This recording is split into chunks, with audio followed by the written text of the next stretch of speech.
दोस्तों नमस्कार। मैं हूं एक लेखक विजय कुमार पाल, अलाइस विजय कुमार। ये मेरी किताब है जौहर इन इंडियन सब कॉन्टिनेंट। किस तरह इस्लाम की वजह से राजपूत और हिंदू औरतों ने जौहर किया अपनी इज्जत खराब होने के डर से, क्योंकि इस्लाम में इसको अपराध नहीं माना जाता। हालांकि भारतीय संविधान अपराध मानता है इसको, तो इस्लाम तो एक अपराधियों का गिरोह है। इस तरह ब्लैक डॉट्स ऑफ टेररिज्म मेरी दूसरी किताब है। वैसे तो हम परिचय बताते ही रहते हैं, बीच बीच में बताते रहते हैं। तो आज हमारा जो सब्जेक्ट है, मूल विषय है कि जो नाथूराम गोडसे ने गांधी जी को मारा, क्या ये सही चीज़ थी या ये गलत चीज़ थी। सवाल इस बात का पैदा होता है, उसकी पृष्ठभूमि में जाएंगे। गांधी जी ने जो गलत कॉन्सेप्ट अपनाया कि मैं पैगंबर मोहम्मद की दया जो करते थे उसका बड़ा ही अनुग्रही हूँ, दयावान थे, अच्छे थे, मैं उनको अनुसरण करता हूँ। तो पैगंबर मोहम्मद की दया का ये आलम था कि मोहम्मद के ख़िलाफ़ एक औरत ने कविता लिखी, जो यहूदी औरत थी, असमा बिन्त मरवान। इसने उसकी कविता को चिढ़कर उसने कविता में ये बोला था, ये मक्का से आकर मदीना आ गया, यहाँ ग्रुप बना लिया और एक धर्म इस्लाम के नाम पर ये लूट मचा रखी है, और 20% ये मोहम्मद खुद लेता था लूट का हिस्सा। ये इनकी किताबों में है। उसने ये कविता लिखी कि एक लुटेरे को मदीना में क्यों रहने दिया जा रहा है। तो मोहम्मद चिढ़ गया, उसके धंधे पर आँच आई। उसने असमा बिन्त मरवान को, एक उसके पति के जो ग्रुप का था, दिया अलकल्बी, जो एक अंधा व्यक्ति था, उसको भेजा और कहा कौन है जो मुझे मरवान की बेटी असमा से छुटकारा दिलाएगा। उसने उसको कत्ल कर दिया वहाँ रात में जाकर। 6 महीने का बच्चा उसका दूध पी रहा था, उसको फेंका। 4 बच्चे और झोंपड़ी में सो रहे थे। ये इनकी किताबों में, हदीसों में, हालांकि मैं वीडियो डाल चुका हूँ, ये तो ब्रीफ बता रहा हूँ। तो उसको कत्ल करा दिया, और जब मोहम्मद को बताया उस अंधे व्यक्ति ने कि मैंने उसको मार दिया, तो कह रहा 2 बकरी भी उसके लिए नहीं रोएंगी। तो अब महात्मा गांधी जी, ये आपके मोहम्मद की दयालुता थी, बड़ा दयालुपन था। और महात्मा गांधी, आप ऐसा कैरेक्टर, मोहम्मद का कैरेक्टर तो फॉलो कर ही नहीं सकते थे, क्योंकि आप लुटेरे नहीं बन सकते, आप में हिम्मत ही नहीं थी। वो आप सिर्फ चमचागिरी कर सकते थे, जो आपने ब्रिटिश लोगों की की। क्योंकि प्रधानमंत्री क्लेमेंट ली, जो प्रधानमंत्री थे इंग्लैंड के, उनसे जब पूछा गया कि भाई गांधी जी के बारे में क्या सोचते, करे गांधी जी तो हमारा आदमी था, तो हमारा एजेंट था।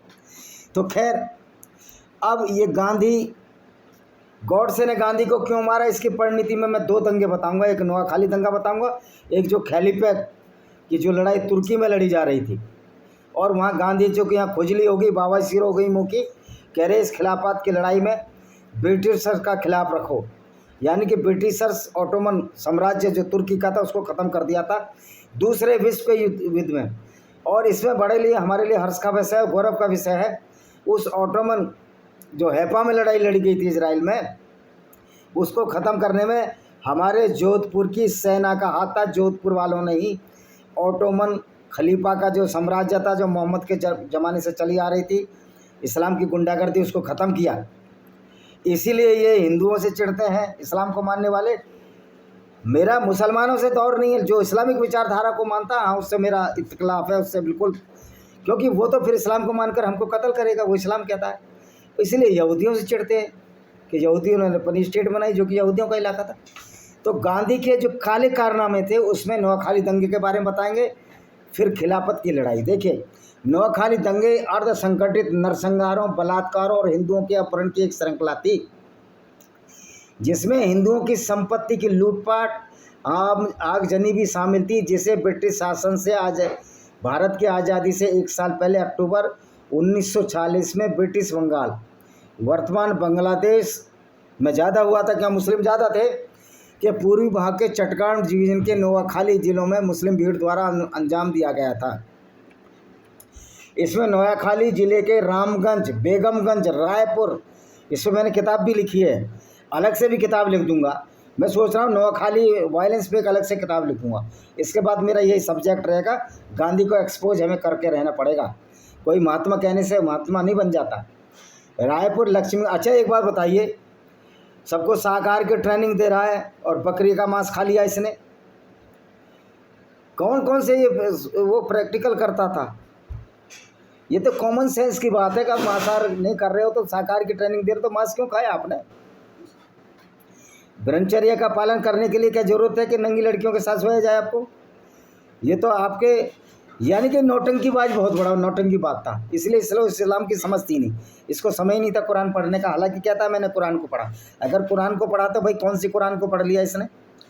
जो मैं कुरान आपको बता रहा हूँ वो उसमें तो सब कुछ गुंडागर्दी लिखी हुई है गैर मुस्लिमों के खिलाफ, तो दंगों पे आ जाते हैं।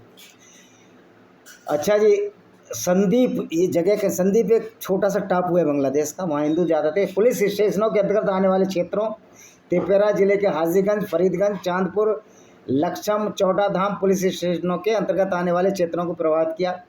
कुल मिलाकर 2000 वर्ग मील से अधिक का क्षेत्रफल था। ये हिंदू आबादी का नरसंहार 10 अक्टूबर को कोजागरी लक्ष्मी पूजा के दिन शुरू हुआ था और लगभग एक हफ्ते तक बेरोक-टोक जारी रहा।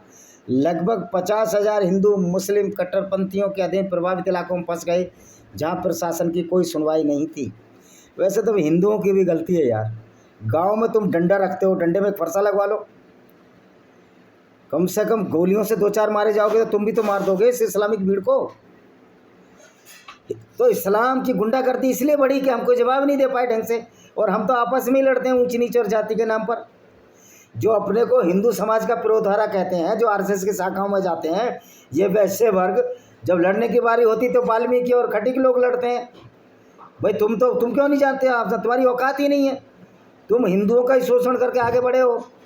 तो हिंदुओं से बड़े दुश्मन तो भारत का ये व्यापारी समुदाय है, वैश्य वर्ग है जो व्यापार करता है और हिंदुओं में उन जातियों को आगे लड़ा देता है पैसे के दम पर। अब तुमको लड़ना होगा सामने, अगर तुम सच्चे हिंदू हो। आरएसएस की शाखाओं में जाने वाले चट्टी छापो, जिसमें ज़्यादा संख्या तुम जैसे लोगों की है, क्योंकि जाट, गुजर, अहीर, गडरी, ये जो खेतीहर जातियां हैं, राजपूत भी बहुत कम जाते हैं आपके यहाँ।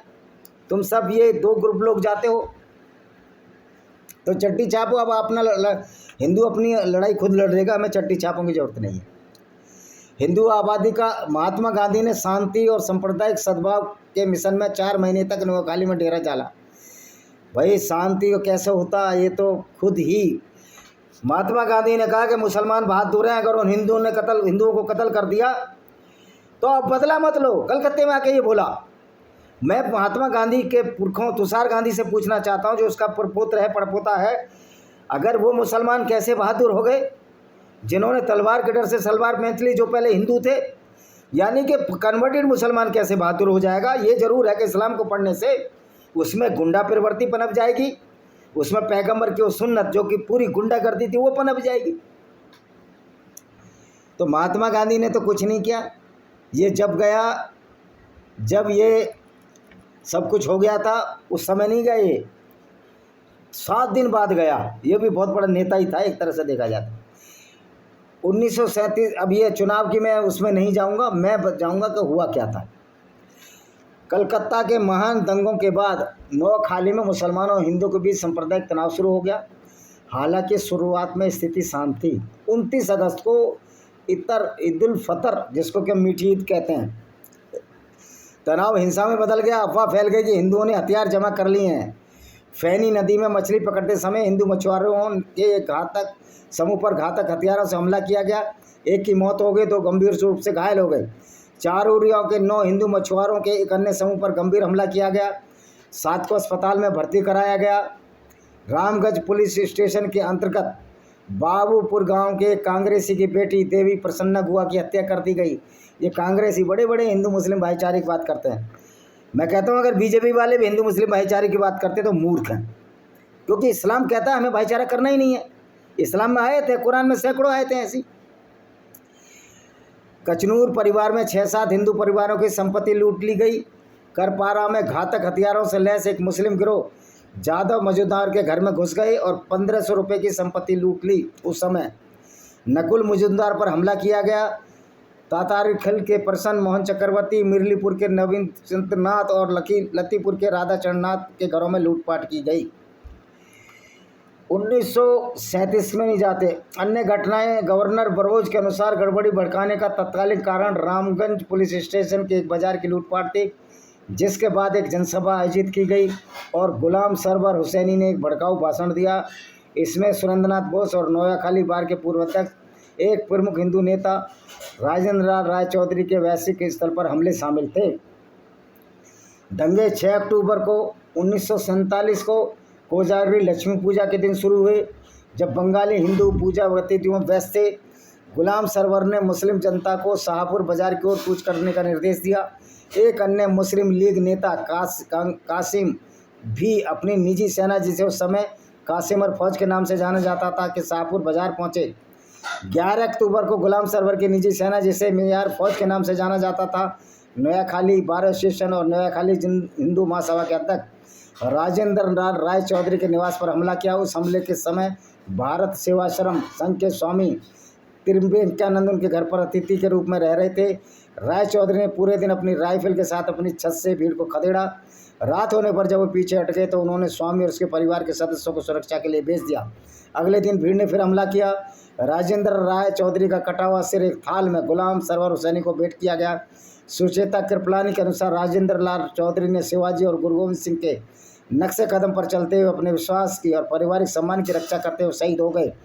अहिंसा में दृढ़ विश्वास रखने वाले आचार्य कृपालनी का भी मानना था राजेंद्र राय चौधरी उनके परिवार द्वारा प्रतिरोध अहिंसा के सबसे निकट दृष्टिकोण था। तो ठीक किया। फिर नंदीग्राम में भी हत्या हुई, जो भी भारत में ही है। 400 मन हिंदुओं का धान जला दिया गया। अब हम देखते हैं इसकी जबरन धर्म परिवर्तन की भी घटनाएं आई। अब इसमें महात्मा गांधी का वो देखते हैं, महात्मा गांधी का रोल क्या था। महात्मा गांधी का रोल हमेशा की तरह वही रोल था, इस्लाम की पैरवी करना। एक पूरी दुनिया में आज कोई इस्लाम की पैरवी नहीं कर सकता अगर कुरान को पढ़ता है, जो भी समझदार व्यक्ति होगा। लेकिन ये महात्मा गांधी, ये महात्मा के नाम पर नराधर्म था, जिसने वहाँ मुसलमानों के खिलाफ जब प्रतिक्रिया हुई तो इसने उसको रोक दिया। कि महात्मा गांधी एक ऐसा व्यक्ति था जो कि इतिहास में जिसको कभी माफ़ नहीं किया जा सकता। वो हमारे लिए एक बड़ा ही बुरा समय था। और महात्मा गांधी ने ये भी कहा था कि शमशान है, लेकिन महात्मा गांधी ने यहाँ तक कह दिया, अब आपको खिलाफ कह दिया कि नहीं, मुसलमानों को कत्ल मत करो। भाई एक बात बताओ, मुसलमानों को कौन कत्ल करता है? लेकिन आप अगर दूसरों को मारोगे तो फिर क्या हमको ये अधिकार नहीं है कि हम अपनी माँ बहनों की, अपने जानवरों की शिक्षा, जानवरों की रक्षा करें? तो ये जो खिलाफत आंदोलन भी इसी की एक कड़ी था, जहाँ पूरी इस्लाम की गुंडागर्दी सामने आई और महात्मा गांधी ने उस आंदोलन को शुरू किया। अब ये बताओ, जब तुर्की में कमाल अतातुर्क जो इस्लाम को ख़त्म करने पर तुले हुए थे, उन्होंने कहा हम खुलापन लाएंगे। खुद तुर्की की जनता खिलाफ थी खिलाफत आंदोलन के, जो इस्लामी गुंडागर्दी का एक रूप है, ओटोमन साम्राज्य। तब महात्मा गांधी को क्या बावासीर खुजली थी कि वो कह रहा है केरल में खिलाफत आंदोलन चलाओ और ईसाई और हिंदू भी उसमें शामिल हों।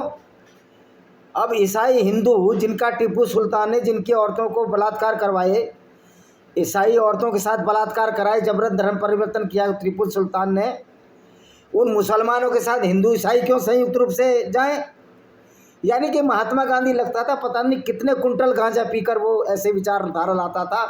उस खिलाफत आंदोलन को जो वहाँ के खुद नेता कमाल अतातुर्क, जो बाद में जीते, खिलाफत ख़त्म हुई, उसका सपोर्ट कर रहा था। तो महात्मा गांधी एक विक्षिप्त दिमाग का, मस्तिष्क का व्यक्ति था, या उसको समझ पूरी नहीं थी। तो सितंबर 1920 में कांग्रेस के कोलकाता अधिवेशन में महात्मा गांधी ने भाग लिया। यह आंदोलन 1919 में लखनऊ में शुरू हुआ था। खिलाफत का उद्देश्य तुर्की में खलीफापंथ की पुनः स्थापना को समर्थन देना था, यानी कि खलीफा बन जाता तुर्की में फिर, और फिर गैर मुस्लिमों को कत्ल करता। तो महात्मा गांधी तो कातिलों के साथ था, ये तो उस विचारधारा के साथ था जो कातिल विचारधारा है। ये तो इस्लाम का मानने वाला था। ऐसी मूर्खता में इसके एक भाई, इसके एक बेटे ने, हरिमोहन गांधी क्या नाम है, उसने इस्लाम ही कबूल कर लिया, लेकिन जब उसने कुरान पढ़ी फिर वापस हिंदू हो गया। तो महात्मा गांधी एक कन्फ्यूज्ड और विक्षिप्त दिमाग का व्यक्ति था। इसको हम पागल भी कह सकते हैं दूसरी लैंग्वेज में। सन 1908 में क्या हुआ, जब तुर्की में युवा तुर्क दल, जिसके कि लीडर थे कमाल अतातुर्क या कमाल पाशा, जिन अतातुर्क का मतलब है तुर्की का पिता, और ये हमारा ऐसा पिता बन गया महात्मा गांधी जो हिंदुओं को कत्ल कराता रहा। और तुर्की का पिता इसलिए बना कि तुर्की से इस्लामिक गुंडागर्दी खत्म किया उसने मुसलमान होने पर भी, और ये हिंदू होने पर भी इस्लामिक गुंडागर्दी का फेवर करता रहा। तो हम इसलिए कहते हैं पता नहीं महात्मा गांधी कितने कुंटल गांजा पीता था, भांग का सेवन करता था, जो कुरान को उसने ढंग से पढ़ा ही नहीं, नशे की हालत में कुरान पढ़ा है, मुझे तो ऐसा लगता है उसने। तो इसमें कमाल पाशा ने कहा कि हम अब इस्लाम को नहीं चलने देंगे क्योंकि गुंडागर्दी है। इसका भारतीय मुसलमान जनता पर नगण्य निर्माण पड़ा। भारतीय जनता कोई मतलब ही नहीं था मुसलमानों को। किंतु 1922 में तुर्की इतालवी तथा बाल्कन युद्धों में तुर्की के विपक्ष में ब्रिटेन के योगदान का इस्लामिक संस्कृति तथा सर्व इस्लामाबाद पर प्रहार समझकर भारतीय मुसलमान ब्रिटेन के प्रति उत्तेजित होने लगे। अब मैं पूछता हूँ, जब महात्मा गांधी पूरी ज़िंदगी ब्रिटिश का एजेंट रहा, ब्रिटिशरों का एजेंट रहा, तो ये पागल था क्या? यहाँ कहने लगा नहीं हम तो मुसलमानों के साथ जाएंगे, खिलाफत आंदोलन करेंगे, और वो खिलाफत आंदोलन जिसको तुर्की के लोग ही नहीं चाहते थे। तो है ना ये विक्षिप्त, महात्मा गांधी एक विक्षिप्त था, क्रियाकलापों से विक्षिप्त था, या इसकी जो दिमाग में दूरदर्शिता का अभाव था, अपारदर्शिता थी, इसका कोई क्लियर वही नहीं था इंटेंशन कि हमें क्या करना है। तो ये खाली इसको महात्मा गांधी को राष्ट्रपिता कहना मूर्खता की बात होगी, क्योंकि राष्ट्र का कोई पिता नहीं हो सकता, और ना ये कहीं डिक्लेयर है कि राष्ट्रपिता है। और मैं तो इसको राष्ट्रपिता नहीं मानता, मैं तो इसको विक्षिप्त, जिसने बिना गांजा बिना भांग पिए ऐसी ऐसी योजनाएं बनाई जिससे हिंदुओं का विनाश हुआ। तो अब ये देखिए कि प्रथम, अब इसको मैं बताऊंगा महात्मा गांधी ने क्या किया। फिर इसने राष्ट्रवादी मुस्तफ़ा कमाल ने, खिलाफत कमेटी ने 1924 में विरोध प्रदर्शन किया और वो एक प्रतिनिधिमंडल तुर्की भेजा। राष्ट्रीय आंदोलन का नेतृत्व किसने किया? इसे महात्मा गांधी ने। इसको क्या लेना देना था, क्या खुजली थी इसकी? गांधी जी के प्रभाव से खिलाफत आंदोलन तथा असहयोग आंदोलन मोहम्मद षष्ठ को पदच्युत कर अब्दुल मजीद आफंदी को पदासीन किया और समस्त राजनीतिक अधिकार बरकरार कर लिए गए। तब खिलाफत कमेटी ने 1924 में विरोध प्रदर्शन के लिए एक प्रतिनिधिमंडल तुर्की भेजा, और राष्ट्रवादी मुस्तफ़ा कमाल ने उनकी समर्थन उपेक्षा की। वो क्यों उपेक्षा करेगा? तो समझता गांधी पागल है ये। अरे हम वो मुस्तफ़ा कमाल लड़ रहे हैं कि इस्लामी गुंडागर्दी से, और ये इस्लामी गुंडागर्दी को फैलाने हुआ है, जो कि इस्लाम तो एक सर्टिफाइड गुंडागर्दी है, और ये हम साबित कर देंगे, कोई आमने सामने बहस करे। अब हमारा इस पर कमांड हो चुका है, सारी हदीसें हमने पढ़ ली हैं, एक एक चीज़ हम आपकी जानते हैं। तो हुआ क्या कि खलीफा पद का समाप्त कर दिया 3 मार्च 1927 को। कमाल अतातुर्क ने कहा हमें इस्लामिक गुंडागर्दी जो चली आ रही है अरबी, इसको हम नहीं झेल सकते। इस प्रकार भारत का खिलाफ का, तो भारत का आंदोलन भी खिलाफ हुआ, लेकिन भारतीय उपमहाद्वीप में कितने हिंदुओं की हत्याएं हुई, देखिए आप सुनिए। मोहम्मद अली और उसके भाई मौलाना शौकत अली, मोहम्मद अली वही जिसके नाम पर रामपुर में आजम खान ने यूनिवर्सिटी बनाई है। देखिए मुसलमान कोई भी हो, वो अगर इस्लाम पर चलता है वो सर्टिफाइड गुंडा है, सर्टिफाइड आतंकवादी है, और सर्टिफाइड आतंकवादी है अगर इस्लाम पर चल कर वो वैसा कार्य भी करे। अब कहते हैं भारत में सारे मुसलमान तो आतंकवादी नहीं है, भाई इनकी औकात ही नहीं है। अगर ये कत्ल करने लोगों को लगेंगे, तो अगर बड़े पैमाने पर कत्ल होगा तो हमारी आर्मी भेज के उनको ठंडा कर देगी अल्लाह की फौज को, क्योंकि अल्लाह तो नकली है, मैंने पहले ही बताया, ये अल्लाह नाम कोई चीज़ ही नहीं है।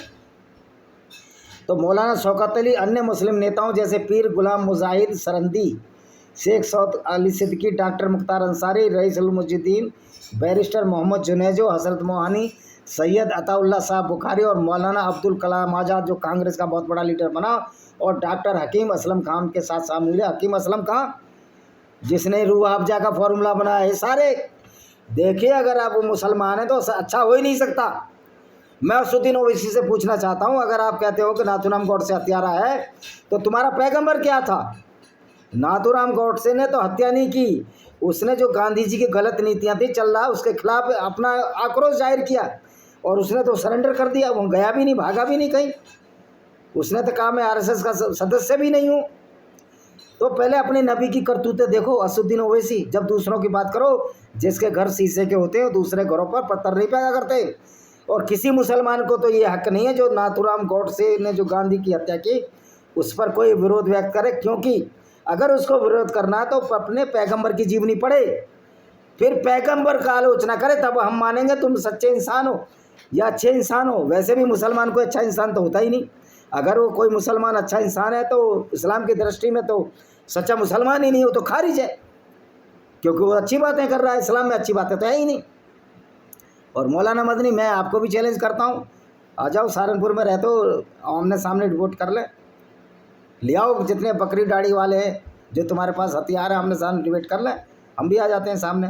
तुम्हारी औकात, तुम्हारे पैगंबर मोहम्मद की औकात 2 मिनट में बता देंगे हम। वैसे तो लोग बता ही रहे हैं, इसलिए भारत में 6 करोड़ लोग इस्लाम छोड़ चुके हैं। मैं तो मुस्लिम भाइयों से ये कहता हूँ, इस गंदगी से बाहर निकलो। मैं नहीं कह रहा हिंदू बनो, नास्तिक बन जाओ, आस्तिक बन जाओ, हिंदू बनो मत बनो, लेकिन इस जहर से बाहर निकलो जो तुमको मोहम्मद पिला कर गया है, जो तुम्हारी पीढ़ियों को बर्बाद कर रहा है। और ये मौलाना तुम्हारे सबसे बड़े दुश्मन है मुसलमानों के, ये बात आपको जहन में लानी चाहिए। तो इन्होंने खिलाफत कमेटी बनाई। यह संगठन लखनऊ के मध्य राजनीतिक लखनऊ में बना। हैदर शौकत अली, जमींदार शौकत अली सिद्दीकी के परिसर में स्थित था। उन्होंने मुसलमानों के मध्य राजनीतिक एकता बनाने और खिलाफत खलीफा की रक्षा करने अपने प्रवाह का। ओ भाई, जब तुर्की से खलीफत खत्म हो गई, ब्रिटेन ने लड़के हरा दिया, जोधपुर की सेना ने हरा दिया, तो तुम्हारा अल्लाह जब कुछ नहीं कर पा रहा तुम क्या करोगे? मुसलमान तो अल्लाह पर विश्वास रखता है ना भाई। तो ये था। उसके बाद क्या हुआ केरल में, बहुत छोटे में बताऊंगा। उसके बाद यह होगा, केरल में महात्मा गांधी बोला कि भाई आप हिंदू भी साथ दो। हिंदुओं ने कहा हम क्यों साथ दें, हम तो नहीं साथ देते, क्योंकि ये तो वो इस्लामिक विचारधारा जो हमको ही कत्ल करते हैं। लेकिन उसके बाद जब उन्होंने मना कर दिया तो हिंदुओं का नरसंहार शुरू हो गया मुसलमानों द्वारा। तो ये महात्मा गांधी जो इस्लाम की एबीसीडी नहीं जानता था, और जहाँ हिंदू मारे जाते थे वहाँ ये कुछ नहीं बोलता था, ये कायर व्यक्ति। जहाँ मुसलमान मारे जाते थे वहाँ बोलता था कि हिंदुओं मत मारो। क्यों भाई, रिसेसमेंट नहीं है क्या? गीता में ये नहीं लिखा दुष्ट के साथ दुष्टता का व्यवहार करो? वैसे तो महात्मा गांधी गीता और रामायण पढ़ता रहता था, लेकिन गीता का ये उपदेश उसको समझ में नहीं आता था कि दुष्ट के साथ दुष्टता का व्यवहार करो। और इस्लाम को मानने वाला हर व्यक्ति दुष्ट है। जब इस्लाम को मानने वाला नमाज में 48 बार आपको गाली दे रहा है गैर मुस्लिमों को, दुष्ट हुआ नहीं हुआ? जब वो हमको काफिर कह रहा है, दुष्ट हुआ नहीं हुआ? हुआ ना दुष्ट? फिर ये क्यों?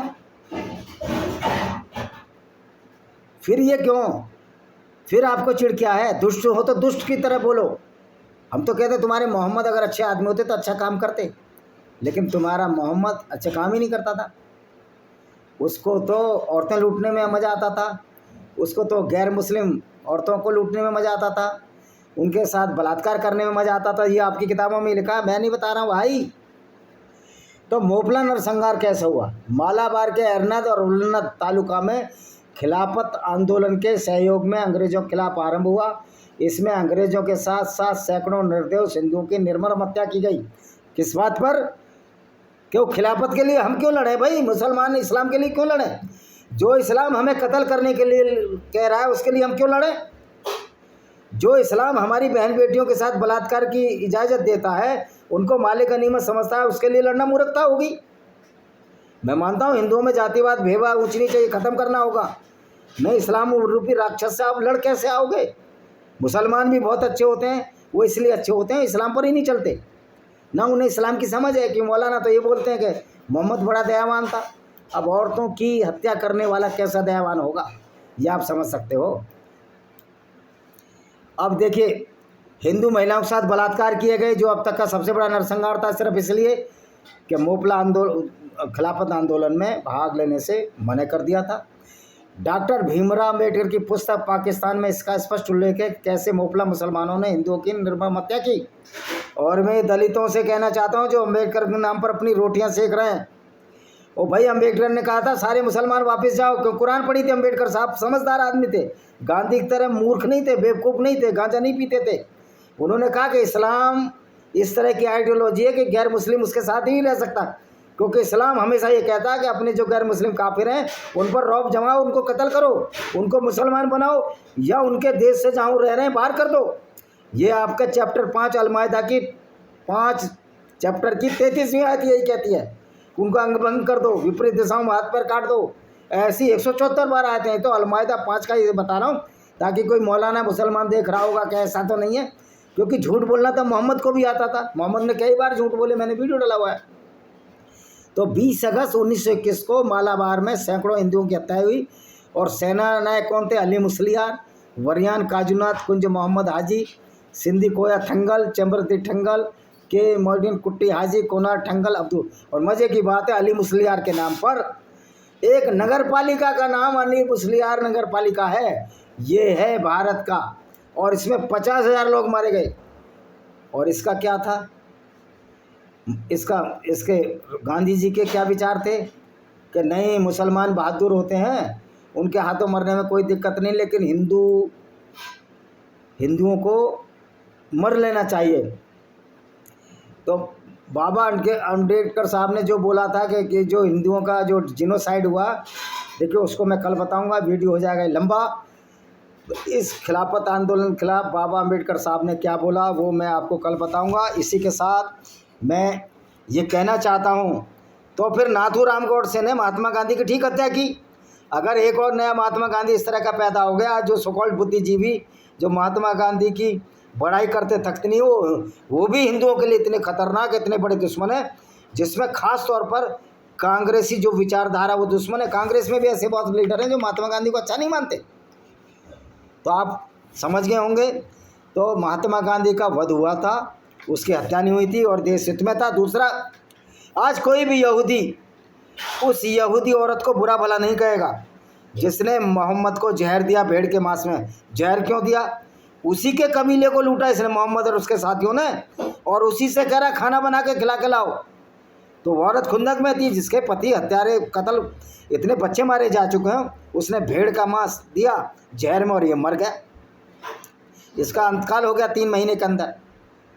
तो भाइयों, यहूदी कोई बुरा नहीं कहता, और हिंदुओं में इतने आत्मघाती, इतने गद्दार हैं जो नाथूराम गोडसे को हत्यारा कहते हैं। और मुसलमानों, तुम्हें तो कोई अधिकार ही नहीं है जो नाथूराम गोडसे को हत्यारा को। असुद्दीन ओवैसी, तुम्हें अधिकार ही नहीं है, क्योंकि अगर तुम हत्यारा कहते हो तो अपने पैगंबर के खिलाफ देखो, उसका करैक्टर देख लो। वो तो दुनिया का सबसे बड़ा हत्यारा है, जिसकी वजह से 6 करोड़ हिंदू मारे गए। अब तक 60 करोड़ लोग मुसलमानों के हाथों मारे जा चुके हैं। अभी भी आप हत्यारे करो तो ये अपना बेशर्मी का जो चादर असुद्दीन ओवैसी तुमने ओढ़ रखी है, इसको उतारो, बाहर फेंको। अगर मैं गलत बोल रहा हूँ, आओ आमने सामने डिबेट करते हो, बड़े वहाँ चैनलों पर आकर तुम बहुत सियानपत दिखाते। मैं तुम्हारे पैगंबर का सारा सिराजा तुम्हारे सामने बिखेर दूंगा, किसी मौलाना को भी ले आना। इसी के साथ हम इस वीडियो को विराम देते हैं। वंदे मातरम, जय हिंद, आपका दिन शुभ हो।